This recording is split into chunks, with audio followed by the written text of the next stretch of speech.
2010 നമ്മളെ കുട്ടിക്കാലത്ത് സ്കൂൾ പൂട്ടിയാൽ നമ്മളെ ചെങ്ങന്മാർക്ക് കൂടിക്കാണ്ട് ചുള്ളിയും പറയും കോട്ടിക്കളിയും പമ്പര കുത്തും. അതിൽ ചില കുട്ടികൾ നാരങ്ങ നടു കീറിക്കാണ്ട് ഉറുപ്പ്യക്കും 50 പൈസക്കും ബുക്കും. ഓലക്കുന്ന് വലിയ ബിസിനസ്സുകാരായി. പയമ്മക്കാർക്ക് ഒരു ചെല്ലുണ്ട്, ചെറുപ്പകാലങ്ങളിലുള്ള ശീലം മറക്കുമോ മനുഷ്യനുള്ള കാലം. ചെറുപ്പത്തൊക്കെ എന്തെങ്കിലും പണിയെടുത്ത് ചേലായാൽ ബലപ്പത്തേക്ക് കഞ്ഞുടി മുട്ടൂല.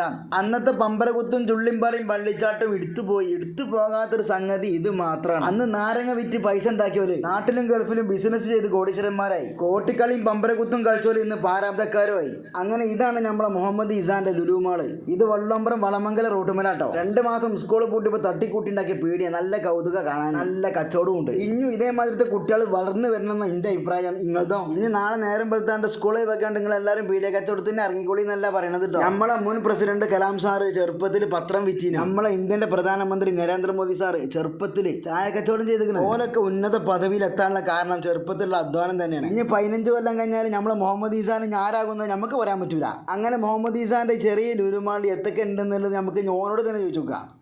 ചാമ്പക്കാത് സർവത്ത്, ക്യാരറ്റ് ഉപ്പിലിട്ട്, മാങ്ങ ഉപ്പിലിട്ട്, ഇത് ചക്ര മിഠായി, ഇത് മാങ്ങക്കൂട്ടാള്, ഇത് മസാല, പിന്നെ ഇത് ഇംബ്ലി മിഠായി, ഇത് ജെല്ലി, പിന്നെ ഇത് ആനിമൽ മിഠായി, പിന്നെ അച്ചാറ്, നെല്ലിക്കുപ്പി മിഠായി.